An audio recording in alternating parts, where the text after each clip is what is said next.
فرزند زہرا یہ حالات برے ہیں۔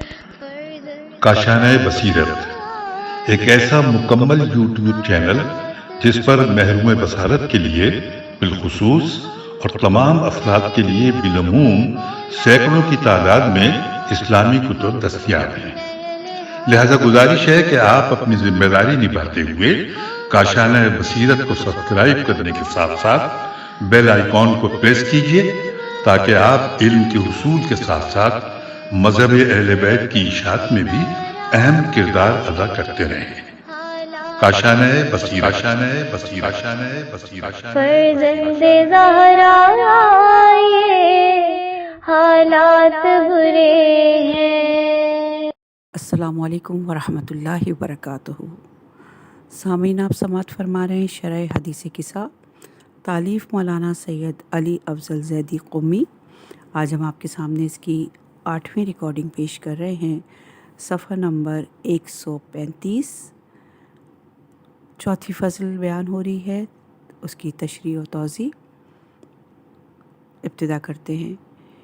یولمنی ما یولمہم و یحزننی ما یحزنہم، جس نے انہیں اذیت دی اس نے مجھے اذیت دی، اور جس نے انہیں غمگین کیا اس نے مجھے غمگین کیا۔ علم شدید درد کو کہتے ہیں۔ فیروز اللغات نے رنج و غم و دکھ کے معنی کو ذکر کیا ہے۔ سورہ نساء کی آیت نمبر 104 میں ارشاد قدرت ہے، اور کفار کا پیچھا کرنے میں سستی نہ کرنا۔ اگر تمہیں کوئی تکلیف پہنچتی ہے تو انہیں بھی ایسی ہی تکلیف پہنچتی ہے جیسے تمہیں تکلیف پہنچتی ہے۔ اور یہ الفاظ ہیں مفردۃ الفاظ القرآن، صفحہ نمبر 82 پر۔ اہل بیت اطہار علیہ السلام کو دکھ درد دینے سے رسول خدا صلی اللہ علیہ وآلہ وسلم کو دکھ درد شدید ہوتا ہے۔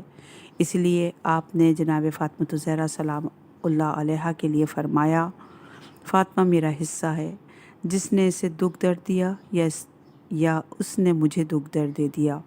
اب اس روایت سے اندازہ لگائیے کہ اہل بیت اطہار کو دکھ درد دینا رسول اکرم صلی اللہ علیہ وآلہ وسلم کو دکھ دینے کے برابر ہے۔ اس کے بعد اب تاریخ کا مطالعہ کیجیے کہ کس کس نے ان اہل بیت اطہار علیہ السلام کو دکھ درد و تکلیف پہنچائی۔ جس نے انہیں اذیت دی گویا اس نے رسول اکرم صلی اللہ علیہ وآلہ وسلم کو اذیت و تکلیف پہنچائی۔ حزن نفس انسانی میں غم و اندوہ سے جو رنج و ملال واقع ہو اسے حزن کہتے ہیں۔ اور یہ الفاظ بھی مفردۃ الفاظ القرآن، صفحہ نمبر 231 پر موجود ہیں۔ جیسا کہ ارشاد قدرت ہے، غم کی وجہ سے روتے روتے ان کی آنکھیں سفید ہو گئیں۔ یہ سورہ یوسف کی آیت نمبر 84 کا ترجمہ بیان کیا۔ اردو فیروز اللغات میں حزن کے معنی جو ذکر کیے گئے ہیں وہ رنج و علم، رنج و ملال اور غم بیان کیے ہیں۔ بھی فاطمہ الزہرا سلام اللہ علیہ کی وجہ سے رسول اکرم حزین و غمگین ہوئے ہوں گے یا نہیں؟ یقیناً غمگین ہوئے ہوں گے، بس ان کا حزن حزن رسول ہے، ان کو خوش کرنا رسول کو خوش کرنا ہے۔ روایت میں ہے کہ امام صادق سے سوال کیا گیا، کیا مومن روح قبض ہونے کے وقت رنجیدہ ہوتا ہے؟ امام علیہ السلام نے فرمایا، نہیں، خدا کی قسم، جب ملک الموت اس کی روح قبض کرنے کے لیے آتا ہے تو وہ بے تابی اور جلدی کرنے لگتا ہے۔ ملک الموت کہے گا، اے خدا کے محبوب، بے تابی نہ کر، قسم ہے اس کی جس نے محمد کو مابعوث کیا، میں تیرے مہربان باپ سے زیادہ مہربان اور نیکوکار ہوں، اپنی آنکھیں کھولو اور دیکھو۔ پس وہ پیغمبر اکرم صلی اللہ علیہ وآلہ وسلم، مولا علی، بی فاطمہ الزہرا سلام اللہ علیہا، امام حسن اور امام حسین اور دیگر ائمہ معصومین علیہ السلام کو سامنے دیکھے گا۔ اس سے کہے گا، یہ پیغمبر، یہ حضرت علی اور جناب فاطمہ اور حسن اور حسین علیہ السلام اور دیگر ائمہ طاہرین تیرے محبوب و رفیق ہیں۔ چنانچہ وہ آنکھیں کھولے گا اور ان حضرات کی زیارت کرے گا۔ اور یہ روایت موجود ہے اصول کافی کی جلد نمبر 3 صفحہ نمبر 127، بہار الانوار کی جلد نمبر 6 صفحہ نمبر 196 پر۔ صفحہ نمبر ہے 137۔ انا حرب لمن حاربہم وسلم لمن سالمہم، میری اس سے جنگ ہے جس نے ان سے جنگ کی، اور اس سے صلح ہے جس نے ان سے صلح کی۔ ابو ہریرہ نقل کرتے ہیں کہ رسول اکرم صلی اللہ علیہ وآلہ وسلم نے حضرت علی اور بی بی فاطمہ الزہرا سلام اللہ علیہا اور حسن اور حسین کی طرف دیکھا اور کہا، انا حرب لمن حاربہم وسلم لمن سالمہم، میری اس سے جنگ ہے جس نے تم سے جنگ کی، اور میری اس سے صلح ہے جس نے تم سے صلح کی۔ اور یہ روایت موجود ہے مسند احمد جلد نمبر 2 صفحہ نمبر 442، فاطمہ الزہرا سرور و دل پیمبر، فارسی میں یہ صفحہ نمبر 666، فضائل امیر المومنین صفحہ نمبر 28، اعتقاد امامیہ صفحہ نمبر 105، مناقب آل ابی طالب جلد نمبر 3 صفحہ نمبر 217، طرف من الانباء والمناقب صفحہ نمبر 400 پر موجود ہے یہ ساری روایتیں۔ اہل بیت علیہ السلام سے جنگ رسول سے جنگ ہے۔ کتاب کے طولانی ہونے کی وجہ سے ہم یہاں پہ امام علیہ السلام سے جن لوگوں نے جنگ کی، جنگ جمل، جنگ صفین اور جنگ نہروان، کربلا کا واقعہ وغیرہ سے صرف نظر کر رہے ہیں، اور اسی طرح امام حسین علیہ السلام کی صلح کو بھی بیان نہیں کر رہے ہیں۔ پیغمبر اکرم صلی اللہ علیہ وآلہ وسلم نے مولائے کائنات کے بارے میں فرمایا تھا، بے شک اے علی، تم ناقصین، عہد و پیمان توڑنے والے گروہ اور قاسطین، ظالمین اور حقیقت سے دور رہنے والے گروہ اور مارقین، دین سے خارج ہونے والے گروہ کے ساتھ جنگ کرو گے۔ اور یہ روایت ہے الشرح جلد نمبر 1 صفحہ نمبر 222، کفایت العصر صفحہ نمبر 117، فضائل امیر المومنین صفحہ نمبر 168، بناء المقامات الفاطمیہ صفحہ نمبر 346، اثبات الہدیٰ جلد نمبر 1 صفحہ نمبر 315 پر موجود ہے۔ جس نے اہل بیت اطہار سے رسول کی رحلت کے بعد سے لے کر قیامت تک ان سے جنگ کی، گویا اس نے رسول خدا صلی اللہ علیہ وآلہ وسلم سے جنگ کی۔ صفحہ نمبر ہے 139، وَعَدُوٌّ لِمَنْ عَادَاهُمْ وَمُحِبٌّ لِمَنْ أَحَبَّهُمْ إِنَّهُمْ مِنِّي وَأَنَا مِنْهُمْ، اور ان کا دشمن میرا دشمن ہے اور ان کا دوست میرا دوست ہے، یہ مجھ سے ہیں اور میں ان سے ہوں۔ اہل بیت علیہ السلام سے دوستی اور دشمنی۔ نمبر 1، رسول خدا صلی اللہ علیہ وآلہ وسلم نے فرمایا، تمہارا دوست میرا دوست ہے اور میرا دوست خدا کا دوست ہے، تمہارا دشمن میرا دشمن ہے اور میرا دشمن خدا کا دشمن ہے۔ اے علی، جس نے میرے بعد تمہاری ولایت کا انکار کیا، وہ اس شخص کی مانند ہے جس نے گویا میری زندگی میں میری رسالت کا انکار کیا، کیونکہ تم مجھ سے ہو اور میں تم سے ہوں۔ اور یہ روایت موجود ہے الخصائل جلد نمبر 2 صفحہ نمبر 652، الفضول المحمہ جلد نمبر 1 صفحہ نمبر 571 پر۔ نمبر 2، امام جعفر صادق علیہ السلام اپنے آباء و اجداد سے نقل کرتے ہیں کہ رسول خدا نے فرمایا، اے علی، تم مجھ سے ہو اور میں تم سے ہوں۔ اور یہ روایت موجود ہے امالی مفید صفحہ نمبر 213، نواردات المعجزات صفحہ نمبر 124، بہار الانوار کی جلد نمبر 39 صفحہ نمبر 206 پر۔ نمبر 3 ہے، رسول خدا نے فرمایا، جس نے تم سے محبت کی، بے شک اس نے مجھ سے محبت کی، اور تمہارا دوست خدا کا دوست اور تمہارا دشمن میرا دشمن اور میرا دشمن خدا کا دشمن ہے۔ وائے ہے اس شخص کے لیے جس نے میرے بعد تم سے بغض رکھا۔ اور یہ روایت موجود ہے الصراط المستقیم جلد نمبر 1 صفحہ نمبر 280، عمدۃ العیون، ساحل اخبار صفحہ نمبر 263، شرح نہج البلاغہ بن ابی الحدید جلد نمبر 9 صفحہ نمبر 171 پر۔ نمبر 4 ہے، رسول اکرم صلی اللہ علیہ وآلہ وسلم نے فرمایا، تمہارا دوست میرا دوست اور تمہارا دشمن میرا دشمن ہے۔ نمبر 5 ہے، اور یہ روایت موجود ہے الخصائل کی جلد نمبر 2 صفحہ نمبر 429، بہار الانوار کی جلد نمبر 39 صفحہ نمبر 338 پر۔ نمبر 5 ہے، دوسری جگہ روایت اسی طرح ملتی ہے کہ آپ نے فرمایا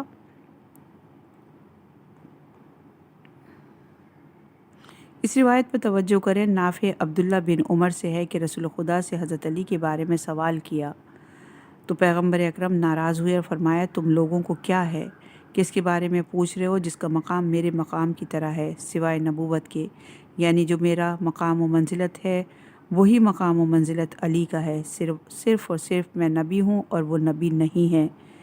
اور یہ روایت موجود ہے امالیہ توسی صفحہ نمبر 137، الخصال جلد نمبر 2 صفحہ نمبر 556 پر۔ پھر آپ نے فرمایا،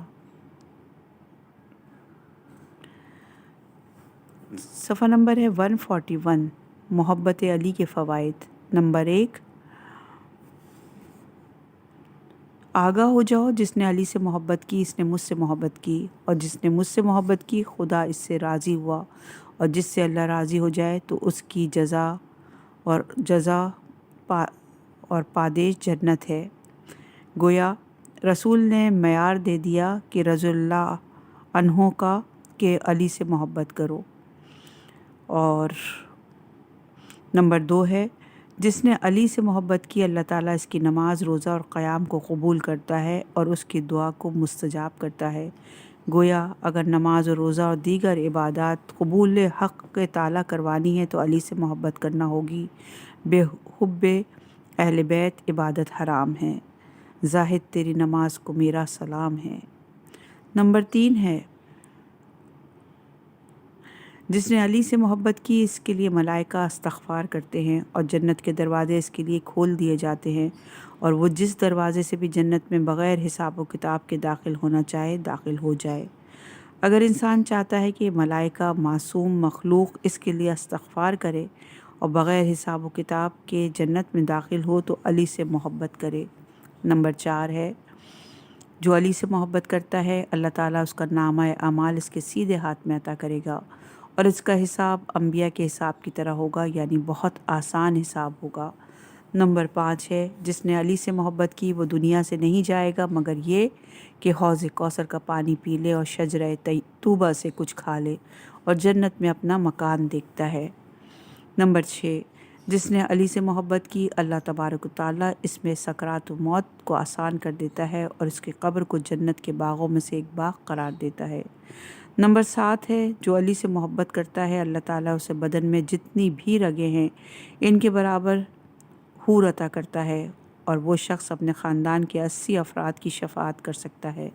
اللہ تعالیٰ اس کے بدن میں ہر بال کے بدلے میں جنت میں ایک شہر عطا کرے گا۔ نمبر 8 ہے، جس نے علی سے محبت کی اللہ تعالیٰ اس کے طرف موت کے فرشتے کو مہربانی کے ساتھ بھیجتا ہے، اور اس سے اللہ عز و جلال منکر و نکیر کی سختیوں کو دور کر دیتا ہے، اور اس کی قبر کو نورانی کرتا ہے، اور اس کی قبر کو 70 سال کی مسافت کے برابر کشادہ کر دیتا ہے، اور اس کا چہرہ قیامت کے دن نورانی ہوگا۔ نمبر 9، جس نے علی سے محبت کی شہداء اور صالحین کے ساتھ عرش الہی کی سائے میں خدا اسے رکھے گا۔ نمبر 10، جس نے علی سے محبت کی اللہ تعالیٰ اسے آگ جہنم سے نجات دیتا ہے۔ نمبر 11، جس نے علی سے محبت کی قیامت کے دن 14ویں کے چاند کی طرح چہرہ چمکتا ہوا ہوگا۔ نمبر 12، جس نے علی سے محبت کی عرش الہی کے نیچے سے فرشتے آواز دے گا، اے خدا کے بندے اپنے اعمال نئے سرے سے شروع کر، بے شک اللہ تعالیٰ نے تیرے تمام گناہوں کو بخش دیا ہے۔ نمبر 13 ہے، جو علی سے محبت کرتا ہے اللہ اس کے نیکیوں کو قبول کرتا ہے اور گناہوں سے درگزر کرتا ہے۔ جنت میں وہ شخص حضرت حمزہ جو کہ سید الشہداء ہیں ان کا رفیق ہوگا۔ نمبر 14، جس نے علی سے محبت کی اللہ تعالیٰ اس کے دل میں حکمت کو رکھ دیتا ہے اور اس کی زبان پر اچھی باتوں کو جاری کر دیتا ہے، اور اللہ تعالیٰ اس کے لیے ابواب رحمت کو کھول دیتا ہے۔ نمبر 15، جس نے علی سے محبت کی اس کا نام آسمان میں خدا کا اسیر زمین پر رکھ دیا جاتا ہے، کیونکہ اس کا مقام اس سے بلند تر ہے کہ زمین میں رہے۔ زمین اس کے لیے چھوٹی ہے اور وہ لائق بہشت ہے، اس لیے اس کو اسیر خدا زمین میں کہتے ہیں۔ نمبر 16، جس نے علی سے محبت کی اللہ تعالیٰ اس کے سر پر بادشاہی کا تاج رکھ دیتا ہے اور اسے بادشاہی حلہ اور لباس پہناتا ہے۔ نمبر 17، جس نے علی سے محبت کی وہ پل صراط سے تیز بجلی کی طرح گزر جائے گا۔ نمبر 18 ہے، جس نے علی سے محبت کی اس کا نامہ اعمال نہیں کھلے گا اور نہ ہی میزان میں تولا جائے گا، اور اس کے لیے کہا جائے گا کہ جنت میں بغیر حساب و کتاب کے داخل ہو جاؤ۔ نمبر 19، جس نے علی سے محبت کی اور ان کی ولایت کا اقرار کیا، اللہ تعالیٰ اس کے لیے جہنم کی آگ سے بچنے کا نامہ، پل صراط سے عبور کا خط اور عذاب سے امان نامہ لکھ دیتا ہے۔ نمبر 20، جس نے آل محمد سے محبت کی وہ شخص حساب و میزان و صراط سے امان میں رہے گا۔ نمبر 21 ہے، جو شخص آل محمد کی محبت میں مر گیا، اس سے ملائکہ مصافحہ کرتے ہیں اور انبیاء اس کی زیارت کرتے ہیں، اور اللہ تعالیٰ اس کی ہر حاجت جو خدا کے نزدیک ہے پوری کرتا ہے۔ نمبر 22 ہے، جو شخص آل محمد کی موت پر مر گیا تو میں اس شخص کا کفیل ہوں۔ 3 مرتبہ فرمایا، جنت میں جنت میں جنت میں۔ اور یہ روایات موجود ہیں مایۃ المناقبہ صفحہ نمبر 46، بشارت المصطفیٰ صفحہ نمبر 37، بہار الانوار کی جلد نمبر 27 صفحہ نمبر 114 اور جلد نمبر 65 صفحہ نمبر 124، تعویل آیات الظاہرہ صفحہ نمبر 825۔ ان چاروں کتابوں میں یہ روایت موجود ہیں، لیکن کچھ الفاظ اور کلمات بعض میں کم اور زیادہ ہیں۔ صفحہ نمبر ہے 146، اہل بیت علیہ السلام کی محبت کے سلسلے میں احادیث۔ نمبر 1، ہر چیز کے لیے ستون ہے اور اسلام کے ستون ہم اہل بیت کی محبت ہے، اور یہ روایت یہ حدیث موجود ہے اصول کافی کی جلد نمبر 2 صفحہ نمبر 46، امالیہ صدوق صفحہ نمبر 268، وسائل شیعہ جلد نمبر 15 صفحہ نمبر 184، بہار الانوار جلد نمبر 27 صفحہ نمبر 82۔ نمبر 2 ہے، حضرت امیر المومنین علیہ السلام نے فرمایا، میں نے پیغمبر اکرم صلی اللہ علیہ وآلہ وسلم سے سنا کہ آپ نے فرمایا، میں تمام انسانوں کا سردار ہوں، اور اے علی، تم اور تمہارے بعد آنے والے ائمہ علیہم السلام میری امت کے سردار ہیں۔ جو شخص ہم کو دوست رکھے گا اس نے خدا کو دوست رکھا، اور جو شخص ہمیں دشمن رکھے گا اس نے خدا کو دشمن رکھا، اور جو شخص ہمارا مطیع ہو اس نے خدا کی اطاعت کی، اور جو ہماری نافرمانی کرے اس نے خدا کی نافرمانی کی۔ اور یہ روایت موجود ہے امالیہ صدوق صفحہ نمبر 476، بشارت المصطفیٰ صفحہ نمبر 150، بہار الانوار کی جلد نمبر 27 صفحہ نمبر 88۔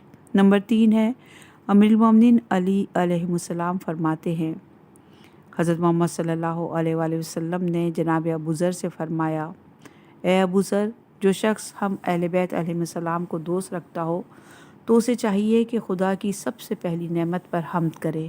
جناب ابو ذر نے کہا، یا رسول اللہ، وہ سب سے پہلی نعمت کیا ہے؟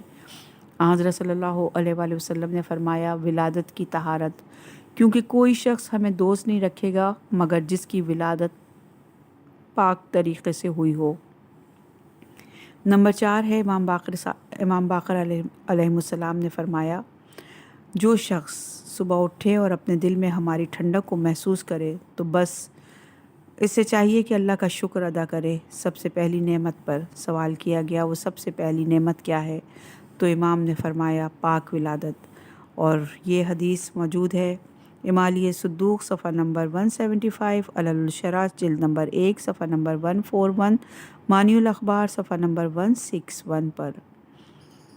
نمبر 5 ہے، امام صادق علیہ السلام نے فرمایا، خدا کی قسم کوئی بھی انسان ہمیں دوست نہیں رکھتا مگر یہ کہ خدا نے اس کے دل کو پاک و پاکیزہ قرار دیا۔ اور یہ روایت یہ حدیث موجود ہے دائم الاسلام جلد نمبر 1 صفحہ نمبر 73، شرح الاخبار فی فضائل ائمہ جلد نمبر 3 صفحہ نمبر 471 پر۔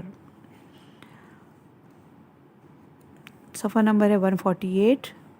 جب انسان کا دل پاک ہو جاتا ہے تو اہل بیت علیہ السلام کے عشق و محبت کا مرکز بن جاتا ہے۔ جب دل محبت اہل بیت کا مرکز ہو جائے تو اس دل سے حکمت آمیز باتیں نکلتی ہیں اور یہ دل علوم محمد و آل محمد کا مرکز بھی بن جاتا ہے۔ نمبر 6 ہے، رسول خدا صلی اللہ علیہ وآلہ وسلم نے فرمایا، میرے پروردگار نے مجھ سے یہ وعدہ کیا ہے کہ کسی بھی بندے کا ایمان قبول نہیں کروں گا مگر میرے اہل بیت کی محبت کے ساتھ۔ اور یہ حدیث موجود ہے مسند احمد بن حنبل، جلد نمبر 1 صفحہ نمبر 204، اہل بیت فرش نشین فرشتے صفحہ نمبر 557 پر۔ نمبر 8 ہے، رسول خدا صلی اللہ علیہ وآلہ وسلم نے فرمایا، علی ابن ابی طالب کی طرف دیکھنا عبادت ہے اور ان کا ذکر عبادت ہے۔ کسی بھی انسان کا ایمان قبول نہیں ہوگا مگر علی کی ولایت اور ان کے دشمن سے بیزاری کے ذریعے تولا و تبرہ ہونا ضروری ہے۔ اور یہ روایت موجود ہے، یہ حدیث موجود ہے امالی صدوق صفحہ نمبر 138، بہار الانوار کی جلد نمبر 38، صفحہ نمبر 198، ریاض السالکین جلد نمبر 1 صفحہ نمبر 28، حیلۃ الابرار جلد نمبر 2 صفحہ نمبر 122 پر۔ نمبر 8 ہے، اسی لیے امام رضا علیہ السلام نے فرمایا، دین کا کمال ہماری ولایت اور ہمارے دشمنوں سے بیزاری رکھنے میں ہے۔ اور یہ حدیث موجود ہے السرائر جلد نمبر 3 صفحہ نمبر 640، بہار الانوار کی جلد نمبر 29 صفحہ نمبر 58، منہاج البراء جلد نمبر 9 صفحہ نمبر 76 پر۔ نمبر 9 ہے، آبان بن تغلب کہتے ہیں، میں نے امام صادق سے سوال کیا، امام کو تو جانتا ہے لیکن وہ شخص اپنے زمانے کے امام کو نہیں پہچانتا، کیا وہ مومن ہے؟ امام علیہ السلام نے فرمایا نہیں۔ میں نے کہا کیا وہ مسلمان ہے؟ امام علیہ السلام نے فرمایا ہاں وہ مسلمان ہے۔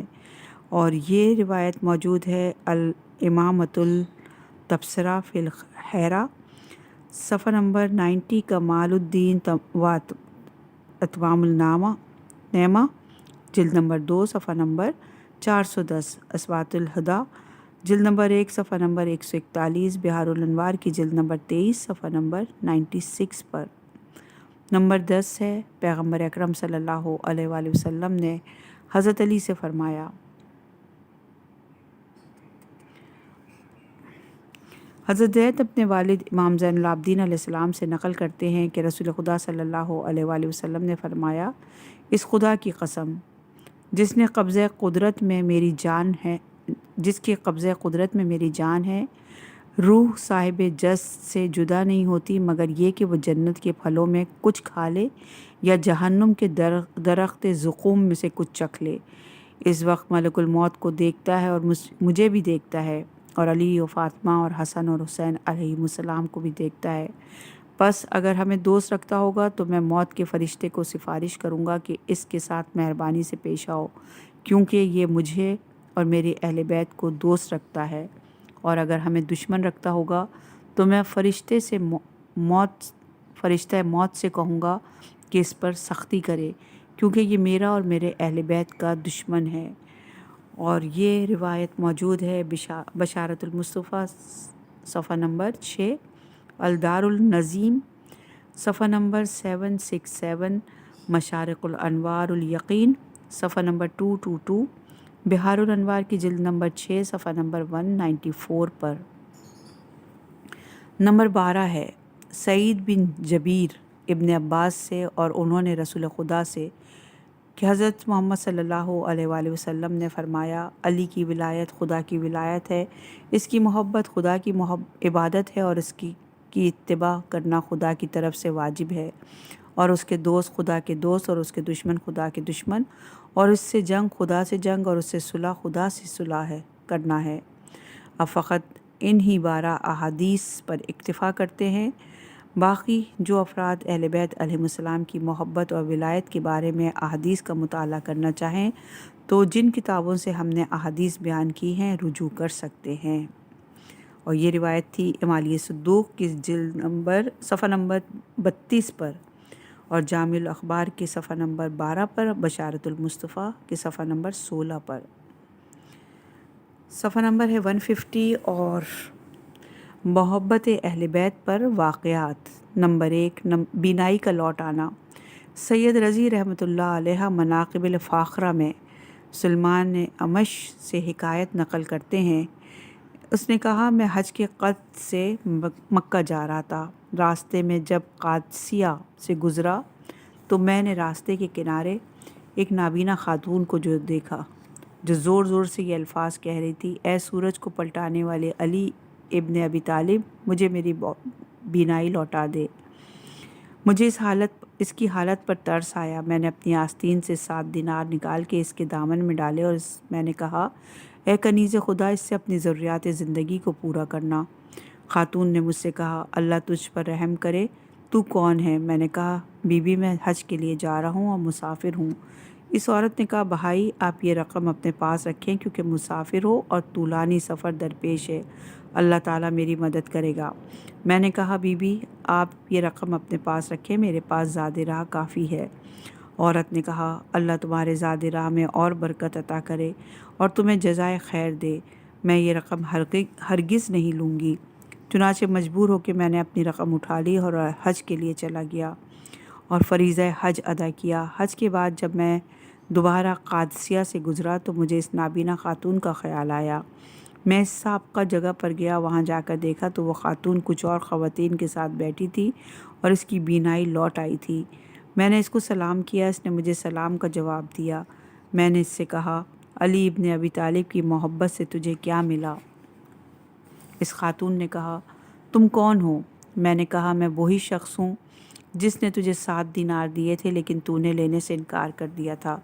جب اس خاتون نے مجھے پہچان لیا تو اس نے کہا، اللہ تعالیٰ تیرے حج کو قبول فرمائے اور تجھے جزائے خیر عطا کرے۔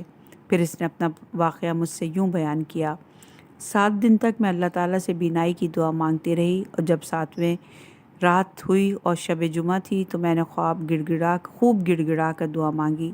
جب آدھی رات کا وقت ہوا تو ایک شخص میرے پاس آیا جس کے وجود سے خوشبو آ رہی تھی۔ اس نے مجھ کو سلام کیا، میں نے جواب سلام دیا۔ اس نے مجھ سے فرمایا، کیا تم علی سے محبت رکھتی ہو؟ میں نے کہا، بے شک، خدا کی قسم مجھے علی سے بے حد محبت ہے۔ اس وقت اس شخص نے میرے حق میں دعا کی۔ پھر اس نے مجھ سے کہا، اب آسمان کی طرف نظر کر کے دیکھو۔ جب میں نے آنکھیں کھول کر آسمان کی طرف دیکھا تو مجھے چمکتے ہوئے ستارے دکھائی دینے لگے۔ میں نے اس بزرگوار سے کہا، تجھے اس ذوات طاہرہ کا واسطہ جن کے واسطے تو نے دعا کی ہے، میری بینائی واپس پلٹ آئی ہے، اپنا تعارف کراؤ کہ تم کون ہو؟ اس نے کہا، میں خضر علیہ السلام ہوں اور میں علی کا دوست اور رفیق ہوں۔ میں تجھے وصیت کرتا ہوں کہ پوری عمر علی علیہ السلام کی محبت پر قائم رہنا، یہ محبت تجھے دنیا اور آخرت میں فائدہ پہنچائے گی۔ یہ روایت موجود ہے مناقب اہل بیت، نجفی یزدی، جلد نمبر 1 صفحہ نمبر 394، مدینۃ المجاز، جلد نمبر 1 صفحہ نمبر 74 پر۔ نمبر 2، خوش نصیب انسان۔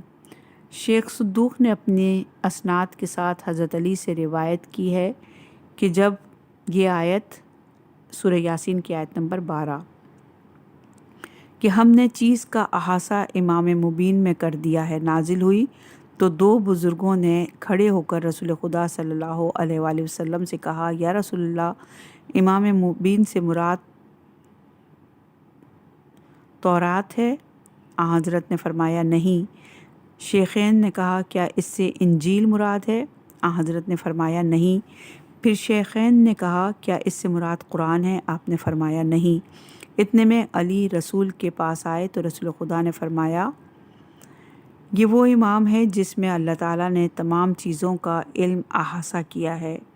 اور یہ روایت موجود ہے امالی صدوق صفحہ نمبر 170، مانی الاخبار صفحہ نمبر 95 پر۔ اس روایت سے آگے یہ جملات معجزات آل محمد جلد نمبر 1 صفحہ نمبر 291 پر موجود ہیں کہ وہ شخص ہر لحاظ سے خوش نصیب ہے جو علی کی زندگی اور ان کی شہادت کے بعد علی سے محبت رکھے، اور وہ شخص ہر لحاظ سے بد نصیب ہے جو علی کی زندگی اور ان کی شہادت کے بعد علی سے بغض رکھے۔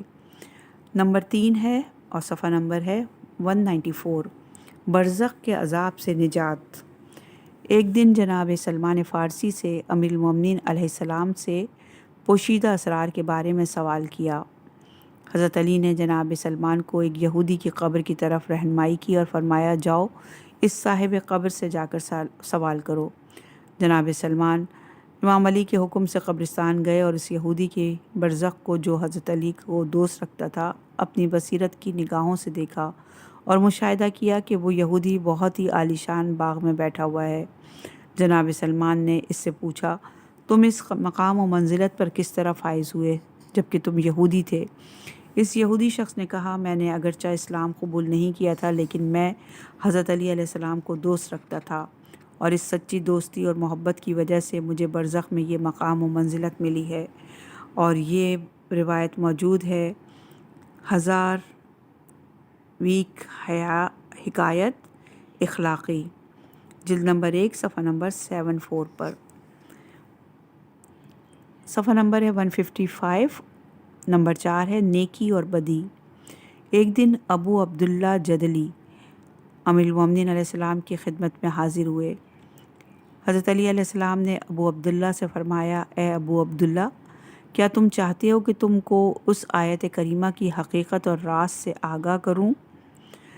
سورہ نمل کی آیت نمبر 89 اور 90۔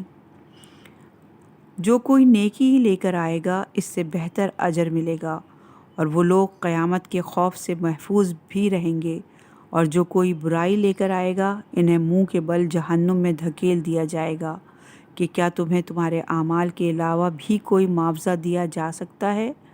ابو عبداللہ جدلی نے کہا، بے شک اے امیر المومنین، مجھے اس آیت کی حقیقت سے آگاہ فرمائیں۔ حضرت علی علیہ السلام نے فرمایا، اس آیت میں حسنہ سے ہم اہل بیت علیہم السلام کی محبت اور ولایت مراد ہے، سیاہ سے ہم اہل بیت علیہم السلام سے بغض اور ولایت کا انکار رکھنا مراد ہے۔ اور یہ روایت موجود ہے الکافی جلد نمبر 1 صفحہ نمبر 185، شواہد التنزیل جلد نمبر 1 صفحہ نمبر 552، البرہان جلد نمبر 4 صفحہ نمبر 232 پر۔ بعض روایت میں حسنہ سے امام کی معرفت اور اطاعت مراد ہے، اور سیاہ سے امام کا انکار کرنا مراد ہے۔ اور یہ روایت موجود ہے مستدرک الوسائل جلد نمبر 1 صفحہ نمبر 154، تفسیر الکنز الدقائق جلد نمبر 9 صفحہ نمبر 602، امالیہ توسی صفحہ نمبر 417 پر۔